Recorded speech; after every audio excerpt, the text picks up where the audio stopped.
Hello, how are you? It's time for another video in the Gita series. And today we're on chapter 3, verses 20 to 26. And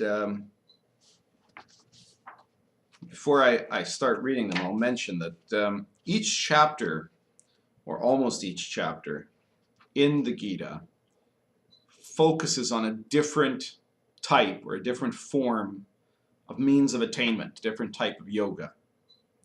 And of course, Krishna has his preference as to what he thinks is the best, but he doesn't. But he actually advocates all of them in a certain way. And these verses that I'm going to read, which are often just kind of like passed aside as being something sociological or whatever, are actually at the very core of the yoga that this chapter 3, is all about, the karma yoga, because it takes it to a whole other level and explains kind of the cosmic context of karma yoga. So, verses 20 to 26. By doing such work, it is known that King Janaka and other lords achieved their great spiritual power. And you must also consider that the lesser people will be observing how you act. You must consider them. Whatever a man in a position of respect does, certainly the common people will see it as an example. Whatever he does, all the world will follow. Son of Partha, there is no duty in all the 3 worlds that I must perform. There's nothing I want, nothing I could gain. But clearly, I too take action. If ever I did not take action, or perform actions carelessly, all men would follow my example in every respect, son of Partha. All of these worlds would be put into ruin if I did not set an example. I would be the cause of undesirable births, and all life would have to be destroyed. The ignorant are greatly attached to taking karmic action, scion of Bharata. The wise must do the same. In this way, they can slowly lead the common people to detachment. They must strive not to lead the foolish away from awareness. They should not give the foolish cause to avoid working. Instead, the wise must give them some work that will lead them to the right direction. So in the previous video, the last 2 verses, we were talking about free will and about the necessity of doing something or not doing something, the choice to do something or not to do something, and why it's important to fulfill spiritual practice and spiritual duty. And now here, Krishna takes this to another level, you could say, because he talks now about these great spiritual beings, including himself, and how, for his part, as an awakened one, there's nothing that he actually has to do, nothing that he actually needs to do. But he continues to act. He continues to manifest in the world of action. He continues to express a persona, a face. He continues to interact with the world, and he continues to fulfill basic duties. And he says the reason to do this is for the example that it sets for other people. Now, some people have kind of just interpreted this, first of all, as just being about like royal duties in a kingdom or something like that. Not, because Arjuna was a king, right? And so this was that he would not be overlooking his duties to lead forces into battle, right? But it's actually a lot more than just that. And some people have been kind of putting it in the context of saying, oh, well, it's because even if you're very spiritually advanced or something like that, then you should still show a good example for the lesser students, right? For the people that are not as spiritually advanced, right? And that's not really it at all. It's not about your example in a kind of a moral sense or something like that.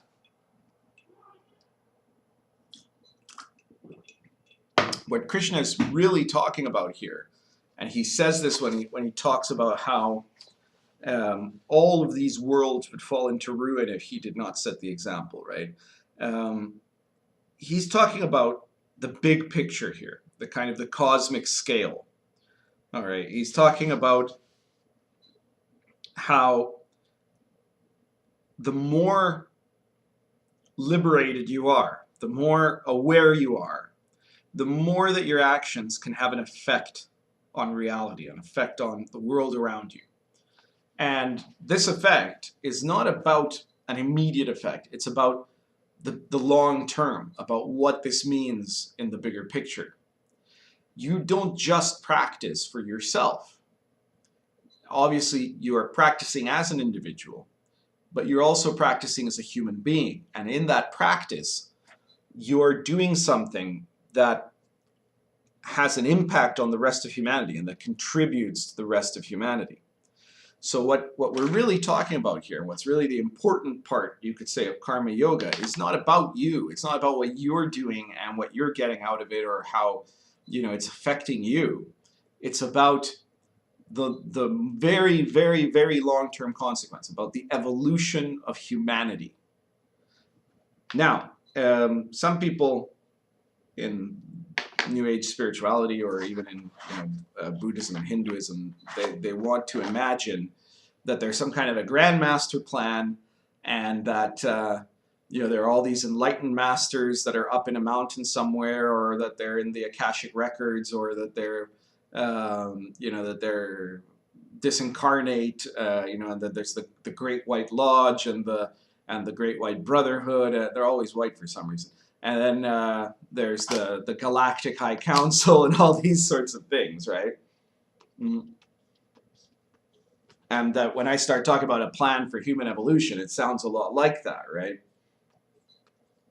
It sounds like I'm saying that there's this group of illuminates that are secretly there behind the scenes making everything work and making everything happen along a preset course that has already been determined for us, right? And yeah, this is not actually true. This is exactly a misinterpretation of what really is true about what enlightenment really ends up creating in terms of human evolution, in terms of the change of human beings socially and spiritually, our spiritual evolution, our social evolution. And it's the dumbest possible interpretation that was taken by people who want to believe that there's a preset great destiny of everything working out, and that there's people up there in charge, and that there's light at the end of the tunnel, and that everything has already been figured out by the Galactic High Council, so we don't actually have to do any work, right? This is one side of the problem with karma yoga, right? If you remove the responsibility on the individual by saying, yeah, we've got it all sorted out or whatever, then you're not setting a good example, right? The other one is, of course, if you say, no, you don't have to do anything at all, right? So on the other side of it, you have things like certain teachers that had very kind of sudden enlightenment experiences. I mean, all enlightenment is sudden, but I mean spontaneous enlightenment rather than through cultivation, would often end up later going on to teach that you don't really have to do anything, that there's, because in fact there's nothing you can do that can create enlightenment, which I've already mentioned in this video series. But it's at the same time wrong to say that if you do nothing you will become enlightened, right? Or that enlightenment will happen whether or not you do something, so that spiritual discipline is useless, right? And so we saw things like this even in the 20th century. For example, Jiddu Krishnamurti was very unexpectedly enlightened, and he preached against methods, against teachings, against schools, against cultivation, against anything at all for pretty much his whole life. He was just saying, all you need to do is be the witness, just be the witness, just be a witness, just be a witness, right? Because that's what he thought he did that made him enlightened. It wasn't really that, but that was a part of it. Of course, witnessing is perfectly useful, but to tell people just do that doesn't really help, right? It doesn't really benefit those people. So, you know, and other people, even the Advaita teachers, even those that are genuine, go even further, right? They say, no, you don't do anything, there's nothing at all, you're already enlightened, so you don't have to worry about it, right? This ends up also preventing people from engaging in a cultivation that can lead to spiritual awareness. So you have those two kind of extremes, right? Of the people that want to imagine that there's this kind of great master plan that saves them from any personal responsibility, and of the people that want to imagine that enlightenment is this completely spontaneous thing that means they don't have to take any responsibility in the first place, right? Now, what Krishna is talking about here is that there is a path that is in between those two, a middle way, right? And the truth of things, as far as kind of human evolution is concerned, is that a lot of what we're doing spiritually as meditators, I'm not talking about, you know, the Galactic High Council or anything like that. I'm talking about our individual practice has an effect on the future of humanity, okay? And that effect, the more that you cultivate, the more aware you become, the more that effect is, okay? So it also matters if other people have that opportunity through a certain example that you set, not necessarily that you have to go proselytize, right? But that by how you live and the things you do and the duty you take on in the world, in society, in your interactions with friends and family and other people, in how you live and how you stand for truth and how you express awareness or adjust your presence, all of these things have an impact. And this impact isn't about getting you something. You don't get anything from it. You'll be long dead by the time that impact becomes large enough to be realized. It's like a droplet that ends up in the span of centuries and millennia having an effect on humanity. So what we're doing is not about our own selves. It's about seeing beyond ourselves through time and space to where human beings are going and where we've come from the time of Krishna until today, where Krishna, he had to speak in terms of things like the caste system and these concepts about war, duty, kings, because I mean that was the reality, this, you know, nasty, brutish, and short reality that human beings lived under in that time, right? And each successive stage in human evolution, in human spiritual evolution I'm talking about, not necessarily genetic, right, is something that opened up whole new understandings and abilities to communicate and to further develop that increase in human consciousness. There was no golden age. We're in the golden age in this moment, and the real golden age will come sometime in the future. Every successive aeon, human beings are becoming more spiritually developed, not less than they were before. And levels of consciousness have risen. And that's why things like unspeakable violence that was once very commonplace now is something that's condemned and is becoming rarer all the time.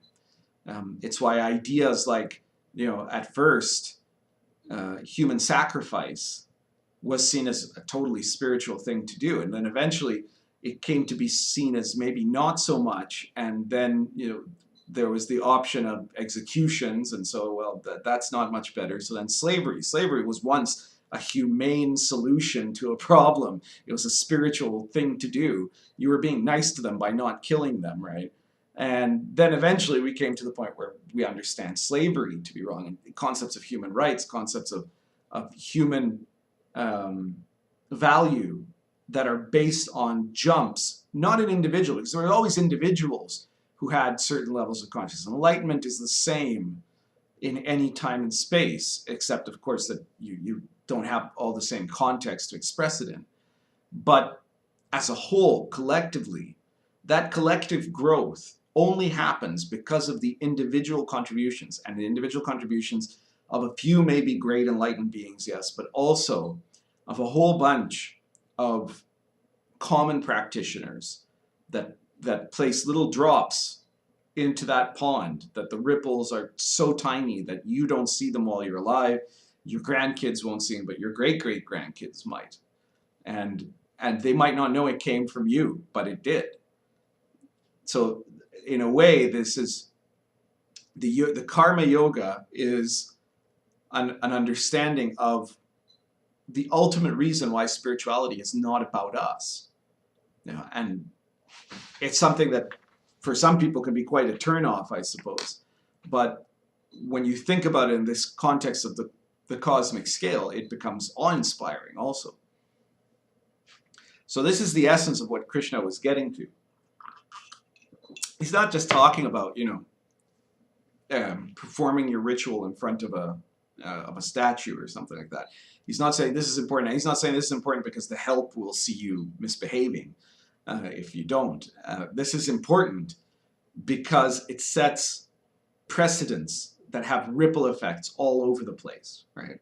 And if you set a certain precedent in your life, in your duty, in your discipline, and how you express yourself in front of others, all of these things have repercussions of effects that transform the world and transform humanity. That's the nature of karma yoga. And I guess that's everything for today.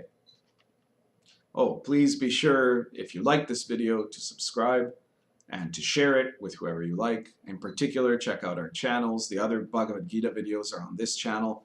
And if not, you can check the playlist for the Yi-Fa Society, which is the most central thing I'm involved in right now.